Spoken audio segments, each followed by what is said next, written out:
Hi guys, welcome back to our channel Lali rocks. ఈరోజు కాకరకాయ ఫ్రైని ఎలా చేయాలో చూసేద్దాం. కాకరకాయ తినడం వల్ల ఎన్నో ఉపయోగాలు ఉన్నాయండో. ఈ కాకరకాయని ఒక 250 గ్రామ్స్ని తీసుకుంటున్నాను. కాకరకాయని బాగా కడిగి పైన పొట్టు లైట్గా తీసుకోవాలి. లైట్గా తీసి ఇలా రౌండ్గా కట్ చేసి పెట్టుకోవాలి. ఇలా ఒక గిన్నెలోకి వేసి కొంచెం సాల్ట్, పసుపు వేసి కలుపుకోండి. సాల్ట్ కాకరకాయలో ఉన్న చేదు పోవటానికి బాగా కలిపి ఒక హాఫ్ అన్ అవర్ పక్కన పెట్టుకోండి. స్టవ్ మీద ప్యాన్ పెట్టుకొని ఆయిల్ వేసుకోవాలి. కాకరకాయలని డీప్ ఫ్రై చేయండి. డీప్ ఫ్రై అయిన తర్వాత కాకరకాయలలో చాలా ఫైబర్ ఉంటుంది. అలాగే కాకరకాయలను విటమిన్ E అండ్ C కూడా కలిగి ఉంటాయండో.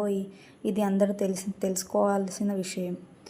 సో కాకరకాయలు ఇప్పటికీ డీప్ ఫ్రై అయిపోయినాయి. అన్నిటినీ పక్కకు తీసి పెట్టండి. అదే ప్యాన్లో పల్లీలను కూడా ఫ్రై చేయండి. ఆ తర్వాత లైట్గా కరివేపాకును కూడా యాడ్ చేయండి. తర్వాత మనం ఫ్రై చేసి పెట్టుకున్న కరివేపాకు, అలాగే పల్లీలు, కాకరకాయలను వేసి ఒక 2 మినిట్స్ సిమ్లో పెట్టుకొని ఉంచాలి. ఆ తర్వాత 2 నుంచి 3 రెమ్మలను వెల్లుల్లిని యాడ్ చేసుకోవాలి.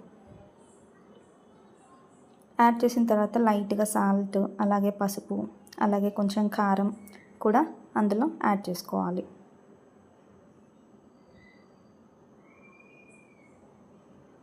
ఒక 2 మినిట్స్ ఫ్రై అయిన తర్వాత అందులోకి ధనియాల పొడిని, అలాగనే కొబ్బరి పొడిని కూడా యాడ్ చేసుకొని ఉంచుకోవాలి.